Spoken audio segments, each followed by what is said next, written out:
This week, I am excited because I'm talking to a new colleague. And by new colleague, we met virtually a couple of weeks ago, actually, maybe months now, at a leadership educator professional development opportunity. And we have been checking in with our group about once a month. And so I'm very excited to introduce to you my new colleague, Dr. Amanda Wickramasinghe. And I want to make sure that I said that correctly. So please correct me if I said your surname incorrectly. No, that was perfect. Thank you. Perfect, perfect. So I am so glad that you are giving us your expertise, but also just your generosity and time to share with us your passion about global leadership, but also using this as a teaching and learning resource for our community of practice. We know that leadership education goes far and wide. And so I'm excited to get into it with you about just how you view global leadership, your path towards this particular topic, but also just any words of wisdom that you might share for scholars and learners who are going on this journey to learn about global leadership. So thank you and welcome. Thank you, Nisha. Great to be with you. And you have been a wonderful colleague. So I'm excited for our collaboration. Absolutely. So I will start by asking you the question that I ask everybody that I work with, because I'm so fascinated by our whole lives as leadership educators, meaning that we're not just the sum of the work that we do in our professional spaces. So I will ask you, if you were not a leadership education scholar, practitioner, but also an educator, what would you be doing? So that's a great question. First and foremost, I think it's important when you are a scholar practitioner that you have a lot of practical knowledge. So if I was not doing that, I would be traveling for fun. I'd love to travel and to immerse myself in other cultures and to just be with local communities and learn about communities and what is it that they believe in and their cultural nuances and communities of practice. So I would travel for fun. And another thing I would do is my husband and I have been very fortunate that we've been involved in several organizations where we advance education. So perhaps doing more charity work and being more a proactive activist for education and enhancing education, especially in certain countries where there's such a need for that. Sure. And another thing that we're very passionate about is, and I learned this from my husband, is the importance of having clean water. Mm-hmm. And we've been looking at this water purification project.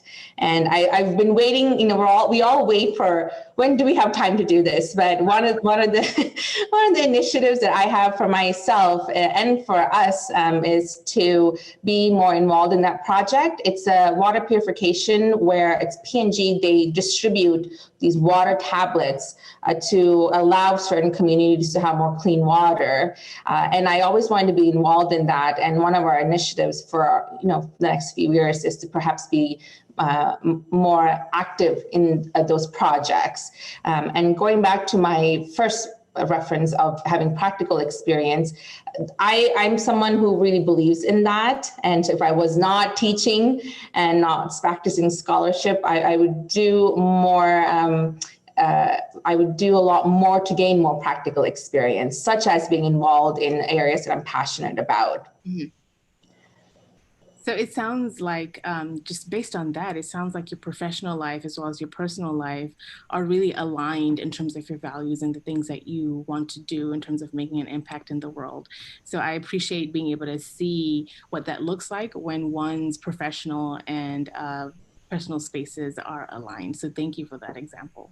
Absolutely, Nisha. And also I want to add, for those of you who don't know about this, the United Nations has 17 sustainable development goals that they're aiming to reach by 2030. And there's two particular ones that I'm really passionate about. Goal number 3 is advancing good health and well-being for us as a collective community. And then the fourth one is the importance and access to quality education. And those are two things that I'm really passionate about. And my goal is the next few years to be more actively involved in that. And if I wasn't teaching, I would do a lot more in those different areas, and trying to just help us grow collectively as a world. Absolutely, absolutely.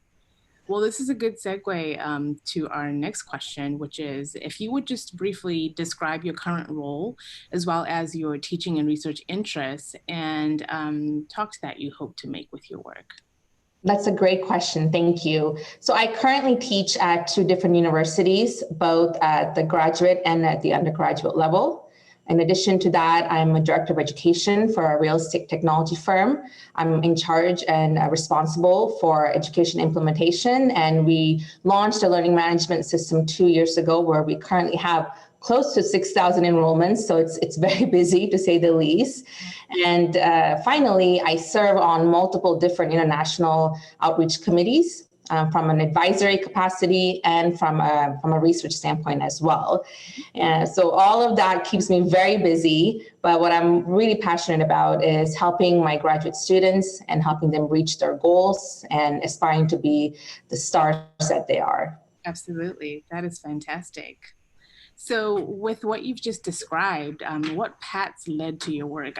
It sounds like there are many paths that you've taken. So can you describe to us how you ended up where you are in terms of your work? Sure. So I've always been passionate about education and about international affairs. So I actually entered the field of education through Montessori teaching. When I was growing up, my mom was a Montessori teacher, so I had exposure to that. And that's when I really learned about education. And fortunately, that led me to open my eyes to what is it that I can do in education to help others and to advance my own self. Hence the reason I pursued all my graduate work and came into research and scholarship and teaching. And in addition to that, I've always had an amazing network of scholars and practitioners and professors who are incredibly influential in my life and really taught me the importance of leadership scholarship and the importance of being a professor and what is it that I'm passionate about and what is it that I can do to help my students. So I've been very fortunate to have that amazing network in my life. And I'm also very curious about how is it that people lead organizations and interact in global networks? And that's really led me to my work in international affairs. I actually have a small consulting firm that I currently operate called Wickramasinghe Consulting, and my main initiative is to help companies who are entering the global sphere develop global competency inventories. And all of that has really led me to my current work because I'm really passionate about teaching and publications and research. In addition to that, it's important to me that I make a difference in my community by helping students advance to their next level in life and helping them build that professional development sphere as well. Sure, absolutely. And you sound like a true educator at heart. I try to be, and we'll talk about this more later on, but we're definitely entering that globalization. We are in globalization, and going global is such a important factor of our day-to-day work now. And with our conversations in our group discussions, Nasha, I'm sure you know this as well. It's important for us to learn how to work collaboratively across different borders and learn to work in international spaces as well. So that's definitely led me to my research in international affairs because I think that's such an important part of our everyday life now. Good. Well, with that framing, that brings us to my next question, which is, from your perspective, your experience professionally and personally, what are the 3 top qualities or characteristics a leader has to have in order to lead effectively in global spaces? That's such a great question. And fortunately, I've been around a lot of amazing professors and leaders and practitioners. I've learned the art of observation by just kind of sitting back and listening to them and learning from them. And what I've realized in my teaching experiences and in research and belonging to all types of teams is that as a leader, you have to be curious. And curiosity can fall into several different categories, such as intellectual curiosity, global curiosity. You have to understand the importance of the unknown and being able to be curious about something beyond just your own horizon. So I think the number one important characteristic for a leader is the notion of curiosity. And then followed by cultural intelligence. As leaders, we're often put into situations where we have to lead different types of teams. Perhaps you're leading in another country. Perhaps you're leading now, which is so common, a global virtual team. Right. So you have to have that cultural intelligence, the ability to put your own biases aside and to really understand your teams and your groups and individuals that you work with and how to work cohesively together. Mm-hmm. I often tell my students, just because I think something is right doesn't necessarily mean someone else is going to think it's right. Right. And I have to recognize that in order for me to be an effective leader. And of course, you have to be respectful. And followed by that, I would also emphasize the importance of having an open mind. Mm-hmm. I've been very fortunate where I've had great conversations with some iconic leaders of this world and ambassadors and scholars in global leadership. And they often emphasize the importance of an open mind. The ability to kind of see things beyond your own horizon and to really understand what is it that this person is trying to communicate, and being open-minded to new answers, to new ideas, to new perspectives, because that's what's really going to help you grow as a person as well. That's a really important point. And I recently read this article, and something I've been following for some time is the notion of collective genius. And it really emphasized the importance of the fact that when you are a leader, you have to be open-minded in order to be innovative. Right. And with innovation comes a lot of diversity. So all of that goes hand in hand. And I think it stems back to the importance of an open mind. Because without an open mind, it's going to be hard for you to receive other ideas and thoughts. And finally, I think it's really crucial that you're respectful of one another. Mm-hmm. Naisha can attest to this. When we meet during our monthly calls, I've noticed in our group of scholars that everyone is always so respectful of each other. And we make it a point to listen to everyone's opinions and thoughts before we continue our dialogue. And that's so important, because when you are respectful of each other, you can have professional discussions and discourse where more amazing ideas will emerge. Absolutely. So that's really important. And I've also learned the past couple of years the importance of cultural fluency. Mm-hmm. When you're working across diverse teams, you have to understand what is it that this person is trying to communicate, and how can I learn from this person, and how can we collaboratively work together in order to make a better product or a better outcome. Mm-hmm. Cultural fluency is such an important aspect, especially as a global leader, because you're going to be constantly exposed to all types of backgrounds and experiences. And in addition to that, different cultural frameworks as well. Absolutely. You just echoed a lot of the thoughts that I've been hearing from other people who I've done this series with. And the idea of curiosity is very much at the top of the qualities and characteristics that many of our colleagues have talked about. And I think in this day and age, we are really, really being forced to think about what curiosity looks like in our different spaces, because the global is happening in the local. So it's no longer that you need to get on a plane to experience difference, but we have it right here in our own backyards. And as we see these different social issues come to the fore, I think it really gives us an opportunity to think of curiosity as an advantage, as a benefit, as we engage with each other. So how can we do that at a heightened sense, and really recognize the prize that is at the end of being curious. So I thank you for pointing that out and for making me think about curiosity as a treasure, as a benefit, rather than as something that we have to wrestle and struggle with. That's such a great point. And if I can just go back real quick, you made such a valid point that going global, it doesn't necessarily mean that you have to get on a plane and travel somewhere. You can be global at the local level. And I'll share an example. Recently, I've had the privilege of getting to know a former senior advisor to the UN Women, United Nations Women. And she shared with me that when she was raising her daughter, and I thought this was such a great story, living in New York, that she used to take her daughter during the weekends to different communities, as you know, whether it's a Chinatown or visiting an area that had more Indian population, just so that her daughter can learn about other cultures. Absolutely. So there's so many different opportunities within your own city that where you can be exposed to from whether it's food or international affairs activities, communities, that you can really learn about other cultures. You don't necessarily have to travel somewhere to learn about something new these days. It's really in front of you within your own communities and cities and the states that you live in. So I encourage your students to definitely do that by getting to know the local communities and learning about something new.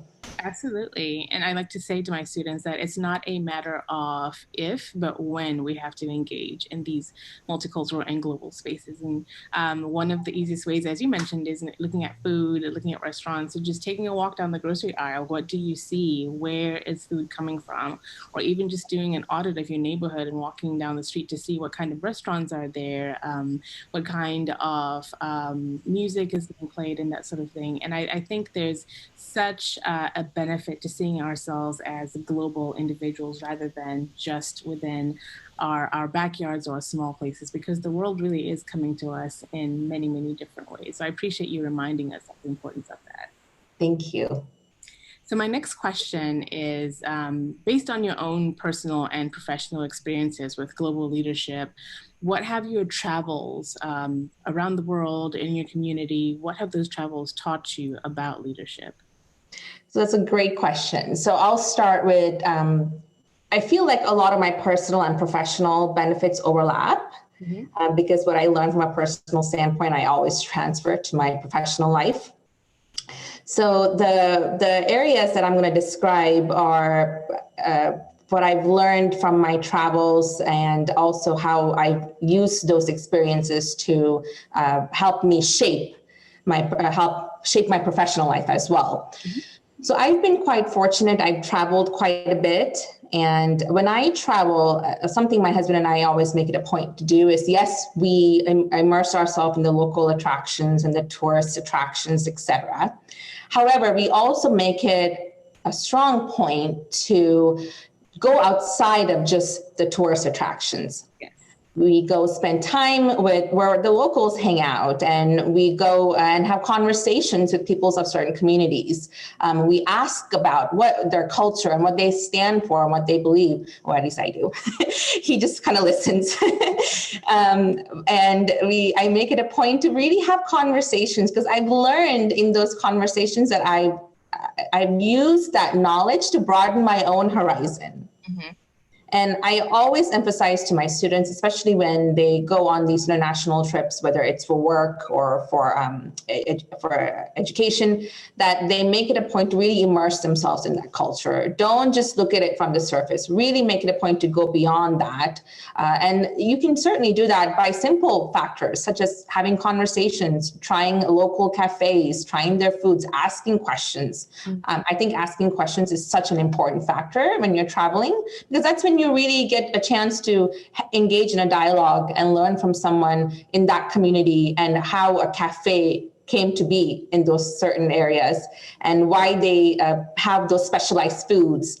Those are such important factors of just your own personal and professional development in leadership, especially in global leadership. Absolutely. And go ahead. I feel like you and I could travel together because we sort of have the same way of traveling. I wouldn't recommend this particular point that I'm about to make for everyone, but taking the local transportation I found has been such a great way of getting to know a place and its people. Of course, we practice safety, but my partner and I, when we travel, usually take the bus to the downtown area and then just try and enjoy the day through just talking to people, trying out different foods. And then the fun part is always, of course, trying to use our limited language skills to find our way back to the hotel. But the learning is in getting lost, and that curiosity and ambiguity, or tolerance or ambiguity that you talked about, makes a world of difference when you're trying to navigate a new space. You're absolutely correct on that. And I agree with you on all those different points. In fact, I'll share a brief example. I was in Qatar it's been about close to 3 years. And, with Uber is all over the world now. And when we were in Qatar, in Doha, I remember my husband and I, we were going to see some attraction, and we took an Uber there. And the very nice gentleman who was our Uber driver, during our 1 hour travel, the distance, we had such a great conversation with him about why he moved to Qatar, and what he does there from a professional standpoint, and why he was driving Uber as well. And he talked to us about his family and how he's raising his kids in Qatar, and how the Qatari education system is operated, and that he was very passionate about it. It was so great. It was such a simple conversation, but within that hour, I learned so much about the cultural nuances, the education system, why people travel and move to Qatar, and it really opened my eyes to something different and new. Absolutely. And you don't necessarily think, just a simple conversation can teach you so much, but it really, truly can. So that's why I always promote to my students, anytime you have an opportunity to travel, it doesn't have to be internationally, even at a local stand, try to engage in that dialogue, because that's such an important part of your growth. Absolutely. Is by learning from each other. And I've also been, another professional aspect I want to touch on is you have to learn to study leaders. I think that's an important factor in any type of growth, is that you learn about other leaders. Recently, I've been reading a lot about Jacinda Ardern, the Prime Minister of New Zealand. Yes, phenomenal woman. Isn't she such an iconic person of our time, and how she's helping advance the country, in addition to staying very aligned to her core values, and also in addition to that, advancing women's needs. I think those are all such important factors. And by traveling and engaging in conversations, yes, you're going to learn so much, but from a professional standpoint, you have to learn about other leaders and their stories, and utilize that information to help shape your own, because we can always learn from each other. I think that's an important factor to point out. And I also been reading a lot about the Prime Minister of Finland, Sanna Marin. Yes. And, they're very iconic leaders of our time. And I really encourage all of your students, regardless of what their stances are about leadership, to make it a point to learn about other leaders, because there's no better way to learn than reading about someone's experiences and utilizing that experiences for your own personal and professional growth. Absolutely. I think those are important factors of leadership. I'm going to make sure that somehow this conversation ends up in ILA's hands, because I would love to see a conference where we have Jacinda Ardern as well as the newest Prime Minister of Finland. If they could do a panel on their leadership practice and experience, I think that would be such a phenomenal thing to attend, but also just learn from. So I'm hoping that this conversation makes it to the right person, and we can make that happen in the next year or two, or maybe in the next couple of years when they're not in office anymore. I'm completely with you on that, Nisha. Let's make sure that happens together. So I'm curious to know a little bit about your background in terms of the cultural narratives that you were told about leadership. So, for example, what symbols were used to denote a leader or leadership, and what qualities and characteristics were valued within your own social and cultural context? That's a great question. So when I was growing up, so I'm Sri Lankan, and Princess Diana was really an iconic figure when I was growing up. And my mother and a lot of my aunts and family members and family friends were huge fans of Princess Diana, if you will. Yeah. And so that was my very first exposure as a young girl to leadership. And I learned a lot about her passion for community work and advancing countries and education and all the charity that she's done. So that was my very first exposure to leadership. In addition to that, Sri Lanka, where I was born, had the very first world's female prime minister, Mrs. Sirimawa Bandaranaike. So that was also an amazing learning experience for me, to learn about Mrs. Srimar Bandaranaike and how she led the country. And during her tenure, what she did to help the country move the needle as far as achievements are concerned. So that was my first exposure to leadership on a global stage. And growing up, I was very fortunate, as I've mentioned previously. I had great professors, and that really helped me understand their narratives, where they came from their cultural backgrounds, and how they're leading. And I emphasize the importance of sometimes just observing, because that's a great way to learn. Absolutely. So I was exposed to amazing leaders growing up, and that really helped me shape my own narrative, my own cultural narratives about what I think is important in leadership. Mm-hmm. I think for leadership, as I emphasized previously, again, you had to be curious, you had to be open-minded, you have to understand cultural fluency, you have to be able to assess your own competence and understand the importance of receiving guidance. And in addition to that, being respectful. So those are the characteristics and areas that I truly value. And having exposure to great leaders, both men and women, and having great relationships with faculty and professors and leaders of communities really helped me shape my own narrative as to what is it that leadership really is, mm-hmm. and how can you be an effective leader. Absolutely, absolutely. So with that, I created this series mainly for my doctoral students who I'm working with, but I'm seeing that it's making an impact beyond just doctoral studies. So for any student who's studying leadership, but specifically global leadership, what advice do you have for them? So that's another great question. I think it's so important when you're a doctoral student that you really immerse yourself in the doctoral journey, because it's quite the unique journey. Anyone who is pursuing a doctorate knows, one, it's a lengthy journey, right? Let's be honest. But in that journey, there's such amazing experiences.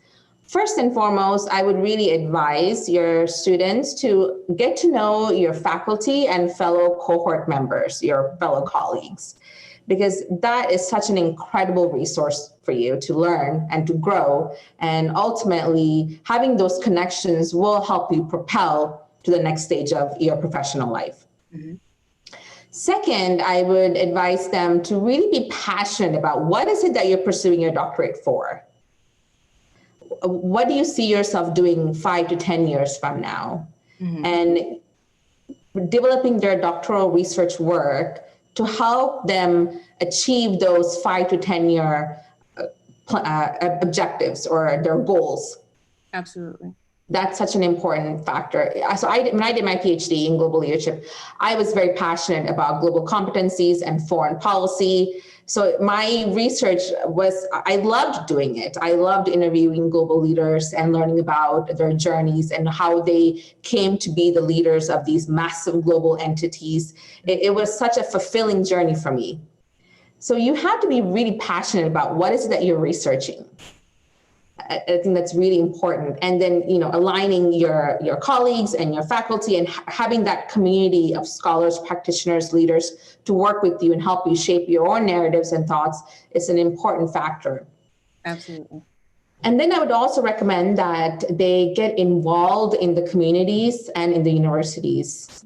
All of our universities across the globe, they offer such amazing resources to their students, both undergraduate, graduate, to help them develop their professional network, mm-hmm. To be more actively involved. So I would encourage your students to get more actively involved in the university, because that in itself is an incredible resource for their own professional and personal growth. Mm-hmm. And just be present in the moment, because although a doctoral journey is lengthy, right, every experience is going to help shape your future characteristics and your future aspirations and your future self as a leader. Mm-hmm. So enjoy every moment, really immerse yourself in the scholarship work and in your coursework. And be passionate about what is it that you're researching and what do you hope to achieve from it. Because a doctoral student has so many options as far as utilizing their research and helping them propel to their next stage in life, in their professional life. So, and have those conversations, be engaged with your cohort members, your faculty, make it a point to, now we have virtual coffees, make it a point to have a virtual coffee session. That's definitely going to help you. I can tell you, I've had virtual coffee sessions now with a lot of my students, and I've learned so much from them as much as they probably learned from me. So it's an even exchange. And I think that those are all important factors, and be actively involved in your community. That's going to help you open your eyes to new ideas and new perspectives. Absolutely. I think it's really difficult to be a student at this time because we have all of these challenges going on. But I think your advice really allows one to press pause and really think about, why am I doing this? How can I benefit? How can others benefit from my presence in this space? So I think your advice is timely for those who might be thinking about what comes next, or even just how to make the most of the opportunity that they have with higher education. So those are very timely words for all of us, not just students. Thank you, Naisha. This was wonderful. I appreciate our collaboration. Absolutely. I'm very excited that we got a chance to do this. And I'm very much thankful just for your generosity. Just in the short few months that we've known each other, I've noticed that you are very generous with your time and expertise. And that's something that I enjoy as being part of a community of scholars, practitioners, and educators. That's something that I think sets leadership education apart, is just this willingness to collaborate and to share resources. So thank you so much for your time today.